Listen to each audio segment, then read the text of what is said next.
एक दिन रसोई घर में मर्दों का नाम। सुबह का वक्त था। सूरज की हल्की हल्की किरणें खिड़की से आ रही थी, लेकिन शर्मा परिवार के घर में सुबह की शुरुआत किसी मंदिर की घंटियों से नहीं, बल्कि मर्दों की चिल्लाहट से होती थी। ए सरला, मेरी शर्ट कहाँ रखी है? ऑफिस जाना है, देर हो रही है। मीना, मेरी घड़ी नहीं मिल रही है। अरे कल यहीं रखी थी। अरे तुम ही कहीं रखाई होगी।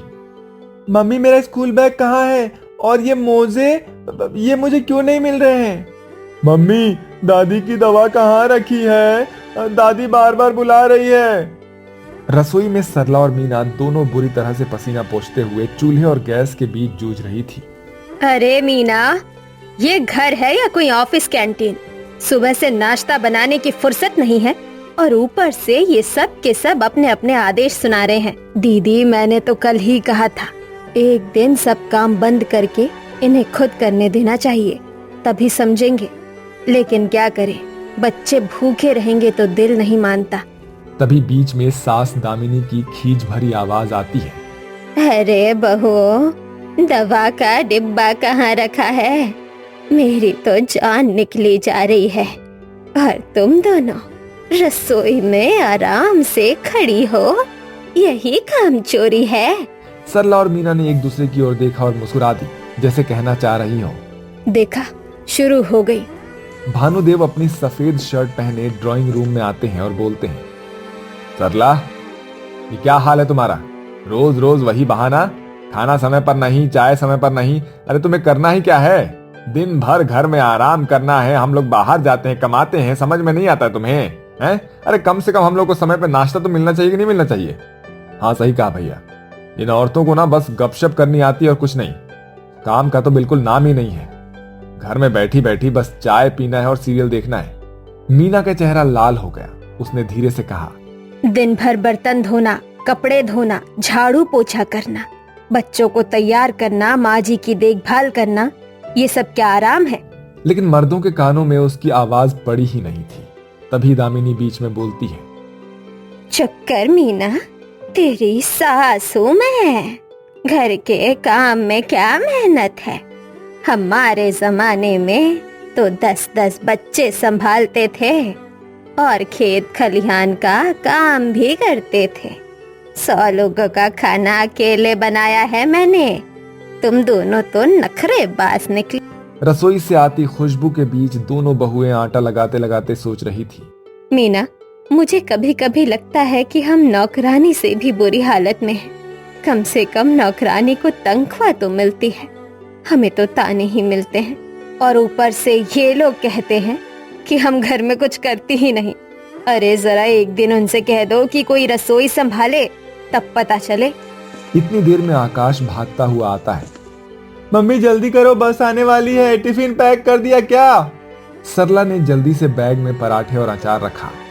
लो बेटा, अब भागो, ध्यान से पढ़ना।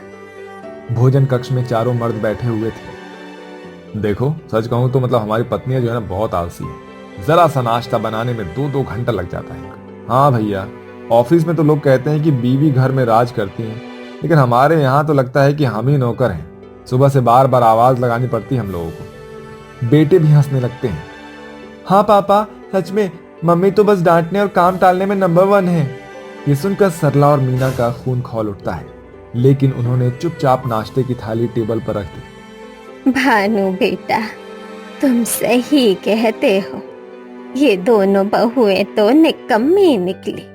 मैंने तो समझा था कि घर में बहुएं आएंगी तो चैन मिलेगा, लेकिन उल्टा सिर दर्द बढ़ गया। हाँ माँ, हमें तो लगता है जैसे हम पर कोई बोझ लाद दिया गया। इन दोनों को दिन भर झाड़ू पोछा और खाना बनाने के अलावा और आता क्या है? और वो भी ढंग से नहीं होता इनसे। ससुराल वालों के मुंह से ऐसी बातें सुनकर दोनों बहुओं की आत्मा अंदर से रो रही होती है। तभी दामिनी ने ऐलान किया, अब समय आ गया है कि हमारे पोते की शादी कर दी जाए। हाँ माँ, सही कह रही हो। वैसे भी दिनेश अब नौकरी करने लगा है। बहू आ जाएगी तो घर में और ज्यादा रौनक होगी। सही है। और हाँ, देखना बहू कामकाजी होनी चाहिए, घर के सारे काम अच्छे से संभाल सके और कोई काम चोर बिल्कुल ना हो। माँ जी, बहू तो इंसान है, मशीन नहीं। घर के सारे काम अकेले संभालना आसान नहीं होता। बस बस, अब तुम दोनों ही बहू ढूंढोगी। तो अपनी जैसे निकम्मी को ले आओगी, इसलिए बहू ढूंढने की जिम्मेदारी मेरी होगी। कुछ ही महीनों में रिश्ते तय हो जाते हैं। दिनेश की शादी चांदनी और अर्जुन की शादी निकिता से कर दी जाती है। शादी वाले दिन पूरा घर जगमगा रहा था। ढोल धमाकों और रोशनी के बीच नई बहुएं घर में आती हैं। दामिनी ने नए जोड़ों को आशीर्वाद देते हुए कहा, बहुएं, अब ये घर तुम्हारा है, लेकिन याद रखना यहाँ आराम करने वालों की कोई जगह नहीं। काम में मन लगाना होगा। सरला और मीना चुपचाप खड़ी थी। उनके मन में ये ख्याल चल रहा था, क्या ये नई बहुएं भी वही सब झेलेंगी जो हम झेल रहे हैं? पहले ही दिन चांदनी और निकिता को सुबह सुबह रसोई में भेज दिया गया। अरे निकिता, चाय नाश्ता तैयार है कि नहीं? अरे मैं ऑफिस जाना है। जी बन रहा है, बस 5 मिनट दीजिए। 5 मिनट? यही सब बहाने सुनने को मिलते हैं। तुम लोग बहू बनकर आई हो या मेहमान बनकर? ये तो वही हाल है जो हमारा था। दिन बीतते गए।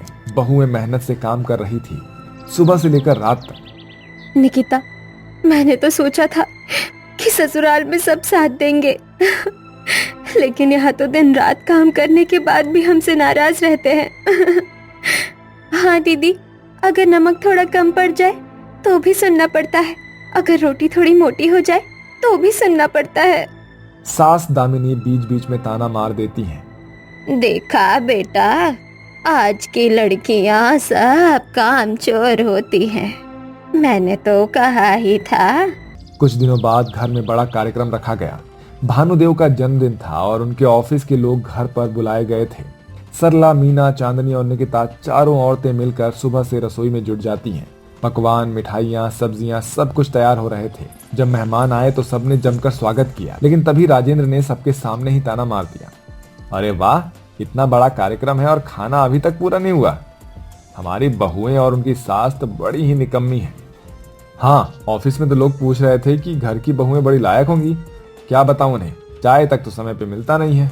मेहमानों के सामने ये सुनकर चारों औरतों का दिल टूट गया। उनकी आंखें भर आई, लेकिन उन्होंने चुपचाप काम जारी रखा। मेहमानों के जाने के बाद रात में चारों औरतें बैठक में इकट्ठा हुई। बस अब बहुत हो गया, हमने सब सह लिया, लेकिन अब और नहीं। हाँ दीदी, अगर आज चुप रह गए तो ये लोग हमेशा हमें ताने देते रहेंगे। ये मर्द सोचते हैं कि घर का काम कोई काम ही नहीं। चलो इन्हें दिखाते हैं कि घर का काम कितना मुश्किल होता है। हम सब एकजुट रहेंगे, अगर सब साथ देंगे तो ये लोग मजबूर हो जाएंगे। चारों ने मिलकर ठान लिया कि कल से घर का कोई भी काम हम नहीं करेंगे। अगली सुबह जब मर्द नाश्ते के लिए बैठे तो टेबल खाली था। अरे ये क्या, चाय नहीं बनी? नाश्ता कहाँ है? आज से हम काम नहीं करेंगे। क्या मतलब, घर कैसे चलेगा फिर? आप लोग रोज कहते हो ना कि घर का काम कोई काम नहीं, तो ठीक है, आज से आप लोग खुद सब संभाल लो। हम देखना चाहते हैं कि कितना आसान है ये काम। भानुदेव और राजेंद्र हंसने लगे। अरे ये तो बच्चों का खेल है। अच्छा ठीक है, एक दिन का काम हम कर लेंगे, तब देखेंगे कि तुम लोग किस बात का रोना रोती हो। ठीक है ससुर जी, लेकिन याद रखिए अब पीछे मत हटना, पूरा दिन हर काम आपको ही करना होगा। मर्दों ने शान और अहंकार में शर्त मान ली। रविवार की सुबह थी। हमेशा की तरह घर के मर्द अपने अपने बिस्तरों पर आराम कर रहे थे और सोच रहे थे कि जैसे ही उठेंगे गर्मा गर्म चाय और नाश्ता टेबल पर मिलेगा। भानुदेव ने नींद में ही आवाज लगाई, सरला चाय बना दो जरा। मीना जल्दी उठकर अखबार ले आना। लेकिन आश्चर्य, कोई जवाब नहीं आया। थोड़ी देर बाद दोनों बेटे भी चिल्लाने लगे, मम्मी दूध का गिलास कहाँ है? मम्मी मेरा नाश्ता तैयार है। सारे घर में सन्नाटा पसरा हुआ था। तभी अचानक से दरवाजा खुला और आंगन में चारों महिलाएं सरला, मीना, चांदनी और निकिता स्पोर्ट्स शू और जिम वेयर में हाथ में पानी की बोतल लिए हुए हंसते बतियाते दाखिल होती हैं। अरे ये क्या, तुम सब सुबह सुबह कहाँ से आ रही हो? जिम में। आज से हम अपनी सेहत का ख्याल रखेंगे। और वैसे भी याद है ना, आपने शर्त मानी थी कि आज पूरा घर आप लोग संभालेंगे, तो अब काम शुरू कीजिए। अरे वो तो हमने मजाक में कहा था। नहीं पापा जी, मजाक नहीं। आप सब कहते हो ना कि घर का काम कोई काम नहीं, तो आप आज करके दिखाइए। मर्द आंगन में खड़े खड़े एक दूसरे का मुंह ताक रहे थे। ठीक है, सबसे पहले चाय बनाते हैं। दूध कहाँ से लाओगे? दूध वाला तो सुबह जा चुका है, अब तो तुम्हें खुद डेयरी से जाकर लाना होगा। ओह नो, इतनी दूर डेयरी तक जाना पड़ेगा? मीना हंसते हुए बोलती है। हाँ बेटा, रोज तुम्हारी माँ यही करती है। आकाश मजबूरी में दूध लेने के लिए बाहर चला गया। इधर अर्जुन को सब्जी मंडी भेजा गया। उसने बड़ी मुश्किल से थैला उठाया और निकल पड़ा। राजेंद्र और भानुदेव रसोई में घुसे। भानुदेव ने उबलते हुए पानी में चाय पत्ती डाली और राजेंद्र ने कहा, चीनी डालो। राजेंद्र ने जल्दी जल्दी से डिब्बा उठाया और 2 बड़े चम्मच डाल दिए। कुछ ही मिनटों बाद जब चाय बनी और कप में डाली गई तो दामिनी ने एक घूंट पीते ही थूक दिया। अरे राम, इसमें नमक डाल दिया है चीनी की जगह। सभी महिलाएं ठहाका मारकर हंस पड़ी। पापा जी, यही है वो आसान काम जो आप कहते थे। आकाश और अर्जुन वापस आए। थैलों में दूध और सब्जियां थी, लेकिन आधी सब्जियां कुचली हुई थी और दूध का आधा थैला बह चुका था। दिनेश ने आलू काटने की कोशिश की, चाकू से उसकी उंगली कट गई। अरे ये काम इतना मुश्किल क्यों है?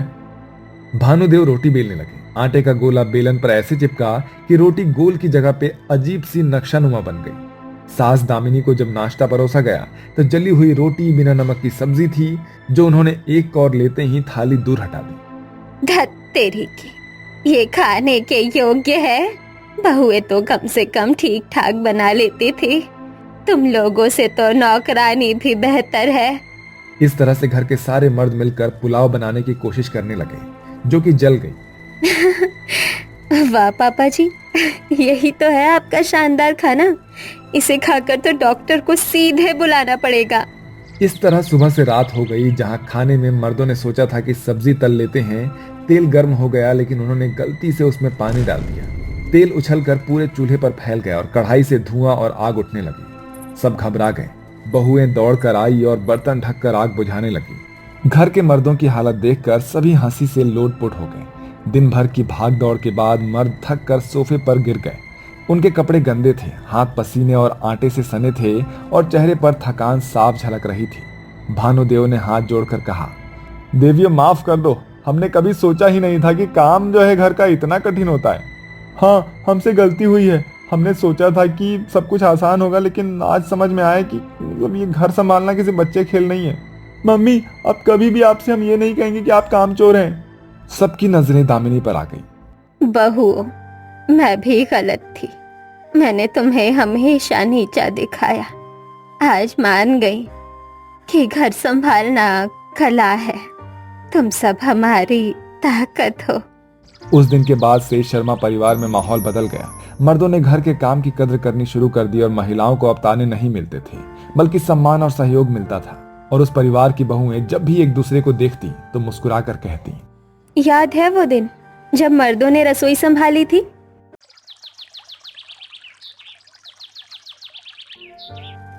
हे भगवान, आज फिर ही चूल्हा धुआं फेंक रहा है। चंपा, जरा हाथ चटा के देख, लकड़ी भीगी तो नहीं? अरे अम्मा, आप डरिए मत, हम नई दुल्हन हैं, चूल्हे की आंखों में भी पानी नहीं आने देंगे। तू तो बड़ी डरपोक है री चंपा। चल जल्दी बना, बिल्लू और हरिया दोनों खेत पे जाने वाले हैं। जेठानी, आपकी तबीयत कैसी है आज? पेट में हरकत हो रही है क्या? हाँ, कुछ ज्यादा ही। लगता है बेटा है। बेटा हो या बेटी, बस दोनों हाथ पैर सही सलामत हो, और तू अब काम काज से दूर ही रह। अम्मा, हाथ पर हाथ रखूं तो खाना कौन बनाएगा? और चंपा तो नहीं है, सीख रही है। सीख तो रही हूँ, पर ही आटा तो हर बार मुझसे पिटाई मांगता है।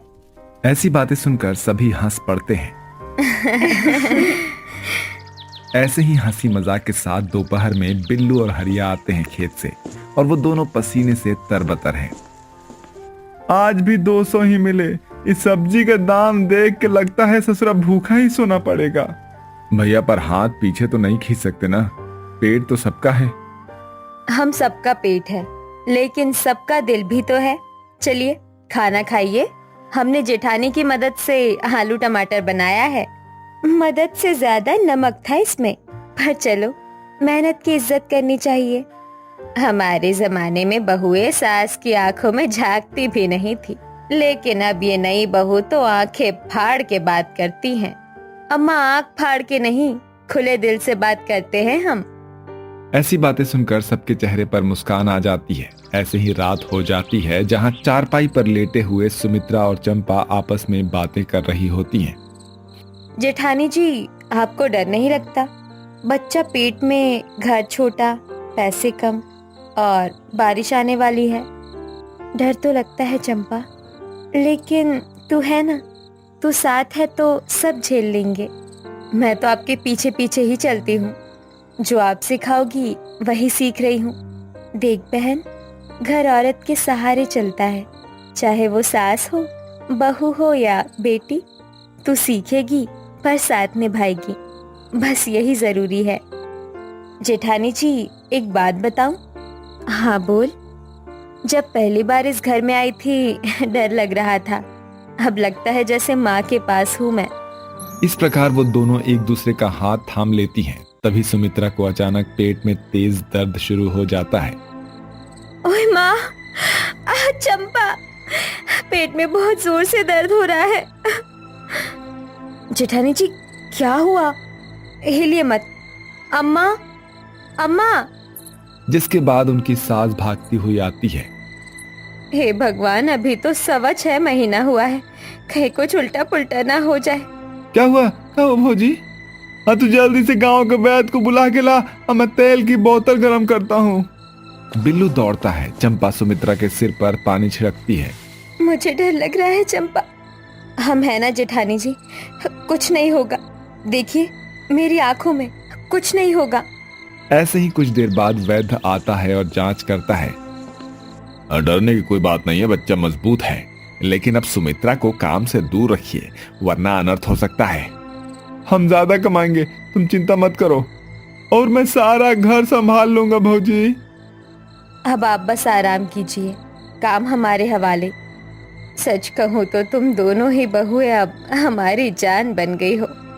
इस तरह अभी भी उनका घर खुशहाली से चल रहा था, लेकिन कहते हैं ना कि जब सब चीजें अच्छी चल रही होती हों तो कुछ ना कुछ बुरा जरूर हो सकता है। ऐसे ही अब बरसात का मौसम शुरू हो जाता है, जहां चंपा छप्पर के नीचे खड़ी है, बाल्टी में पानी भर रही होती है। सुमित्रा चारपाई पर बैठी है।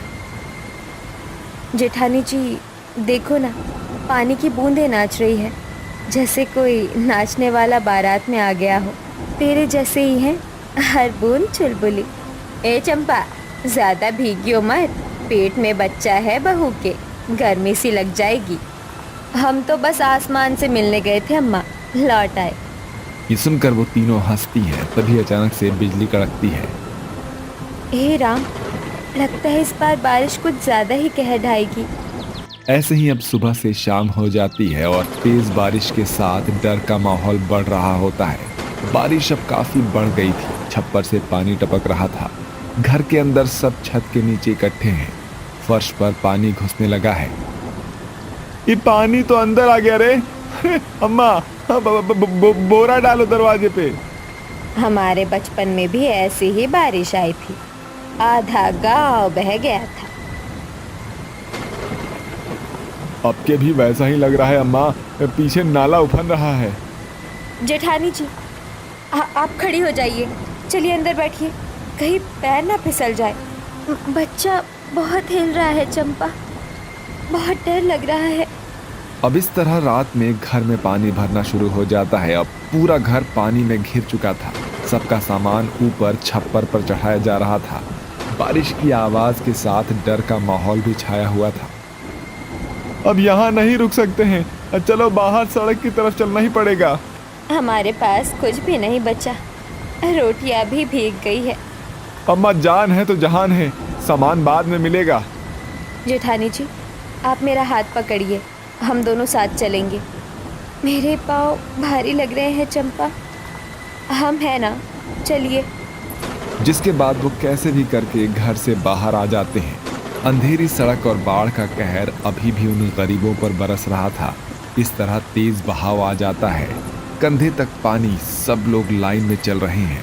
एक बच्चा चिल्लाता है। कहीं दूर से कोई गाय बहती दिखती है। सुमित्रा लड़खड़ाती है। सब एक दूसरे का हाथ थाम लो, कौनो अलग नहीं हो। भैया, चंपा और भाभी पीछे हैं, रुको रुको, मैं देख के आता हूँ। अभी हरिया ने इतना कहा ही था कि उनकी घर की तीनों औरतें गटर में गिर जाती हैं। बिल्लू, अम्मा संभालिए, हे भगवान। इस तरह वो तीनों औरतें गटर में गिरती हैं और एक अंधेरे सुरंगनुमा रास्ते से बाहर चली जाती हैं। गटर के अंदर अंधेरा था, चारों ओर बदबू, चूहे। अम्मा कैसे भी करके दीवार थाम कर बैठी हैं। चंपा सुमित्रा को संभाल रही है। मेरा दम घुट रहा है, बच्चे को कुछ हो ना जाए। आप कुछ नहीं बोलिए, गहरी सांस लीजिए, मैं हूं ना। हमने तो सोचा था बहू को सुख देंगे और आज उन्हें गटर में ला फेंका। अम्मा हमारे साथ हो, वही सबसे बड़ा सुख है। चलो कोई रास्ता ढूंढते हैं, यहाँ से निकलना होगा। लेकिन अब उनमें इतनी जान नहीं थी, इसलिए वो आज की रात गटर में ही काटती हैं और फिर अगले दिन वो धीरे धीरे आगे बढ़ते हैं। तभी उन्हें एक छोटी सी ग्रिल जिससे रोशनी आ रही थी, चंपा उसे धकेलती है। ग्रिल खुल जाती है और तीनों बाहर निकलती हैं, जहां सामने एक आलीशान सोसाइटी है। हम कहाँ आ गए? जैसे स्वर्ग उतर आया हो। इतनी बत्ती, इतनी सफाई, पर हमारे कपड़े देखिए, बदबू, कोई पास नहीं आएगा। तभी पास ही एक बच्चा खेल रहा था। उन्हें देखकर वो चीख पड़ता है, मम्मी मम्मी, देखो गटर से कोई औरत निकली है। बच्चे की आवाज सुनकर सोसाइटी के लोग इकट्ठा हो जाते हैं। कुछ नाक पकड़ते हैं, कुछ डरते हैं। एक महिला नीलिमा आगे बढ़ती है। कौन है आप लोग? गटर में से कैसे निकले? हम बाढ़ में बह गए, हमारा घर डूब गया। हम गांव से हैं। ये क्या हालत है आपकी? मैं गर्भवती हूँ और मेरा पति, हम सब बिछड़ गए। हम तो सिर्फ बच गए हैं, बाकी सब भगवान जाने। भीड़ में फुसफुसाहट, कुछ लोग नाक सिकोड़ते हैं, कुछ सहानुभूति दिखाते हैं और इस तरह सोसाइटी वालों ने एक कोना दिया है जहां तीनों गटर से निकली महिलाएं बैठी हैं। कुछ लोग चाय तो कुछ लोग कंबल दे जाते हैं। जेठानी जी, आपको कुछ चाहिए? मुझे सिर्फ बिल्लू चाहिए। भगवान अगर यहाँ तक ले आया है तो उनसे भी मिलवा दे। और इसी प्रकार कुछ दिन बीत जाते हैं। एक सुबह, जेठानी जी, पेट में कुछ हरकत है?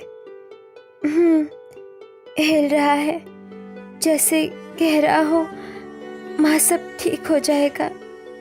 ये बच्चा अंधेरे में भी उजाला बन के पल रहा है। इतने में नीलिमा आती है, वही महिला जो पिछली रात चाय और कंबल दे गई थी। साथ में दो और सोसाइटी के सदस्य भी हैं। नमस्ते, आप लोग सोए कुछ? हाँ दीदी, नींद तो ना आई लेकिन शरीर बैठ गया था। हमने सोसाइटी की एक मीटिंग बुलाई है। आपके साथ जो हुआ वो दुखद है। क्या आप अपनी पूरी कहानी हमें बता सकती हैं? आप लोग गटर से निकली थी, किसी ने पुलिस को नहीं बुलाया क्योंकि कोई जानकारी नहीं थी। अब सब जानना चाहते हैं आप कौन हैं, कहाँ से आई हैं और क्या हुआ? जी, हम छोटे लोग हैं, गांव के। घर मिट्टी का था, बाढ़ आई और सब बह गया। हम तीनों गटर में जा गिरे और यहाँ निकल आए। हमारे पति बिल्लू और हरिया, हमें नहीं पता वो कहाँ है। हमने किसी का कुछ नहीं छीना, सिर्फ जिंदा बचे हैं। बस एक छत और अपने घर वालों की तलाश चाहिए। ये सुनकर भीड़ में सन्नाटा और कुछ लोगों की आंखें नम थी। इस प्रकार पुलिस आती है और उनके पतियों की डिटेल लेकर खोज शुरू करती है। हम पास के गांवों में और राहत कैंपों में जांच करेंगे, आप चिंता मत कीजिए। बिल्कुल। और जब तक ये अपने लोगों से नहीं मिलती तब तक ये हमारी सोसाइटी में गेस्ट है। ऐसे ही 2 हफ्ते बीत जाते हैं और एक दिन सोसाइटी के एक कोने में पुलिस जीप आकर रुकती है। 2 आदमी थके हारे गीले कपड़ों में उतरते हैं, बिल्लू और हरिया। सुमित्रा और चंपा उन्हें देखकर दौड़ती हैं। बिल्लू, सुमित्रा, तू ठीक तो है ना बच्चा? इस प्रकार दोनों एक दूसरे से लिपट जाते हैं। हरिया, तुझे पता है हम गटर से निकले हैं और मैं 2 हफ्तों से दर ढूंढ रहा था। भगवान का लाख लाख शुक्र है, मेरा घर फिर से जुड़ गया। इस तरह सोसाइटी के लोग तालियां बजाते हैं, कुछ आंसू पोंछते हैं और इस तरह एक नई शुरुआत होती है। सोसाइटी वालों ने मिलकर उन्हें एक छोटा सा रूम दे दिया है, पंखा, बेड और रसोई का सामान भी दिया है। आप लोग अब यहाँ रह सकते हैं जब तक चाहे। हम काम करेंगे, सोसाइटी की सफाई हो, गार्डन हो, हम मेहनत में पीछे नहीं हटेंगे। और हम दोनों बहुएं खाना बना सकती हैं, बुजुर्गों की सेवा कर सकती हैं। यही हिम्मत चाहिए। अब ये घर आपका है। ऐसे ही कुछ हफ्ते बाद अस्पताल में सुमित्रा लेबर पेन में है। कुछ देर बाद, ओ बधाई हो, बेटा हुआ है। ये सुनकर सबकी आंखों में आंसू आ जाते हैं। ये बच्चा हमारी जिंदगी है, हमारी जीत है। गटर से निकली थी बहुएं और भगवान ने इन्हें स्वर्ग दे दिया। और इस प्रकार वो अस्पताल से एक नन्ही जान लेकर अपने घर आ जाते हैं। चंपा, सोच अगर उस रात हम डर के बैठ जाते तो हम आज यहाँ ना होते, ना ये बच्चा होता, ना तू मुस्कुरा पाती। सास बहू का रिश्ता अगर गटर भी झेल जाए तो समझ लो परिवार अमर है। मोरल ऑफ द स्टोरी, संघर्ष चाहे जितना गहरा क्यों ना हो, अगर साथ में हाथ हो तो अंधेरे में भी घर बनता है।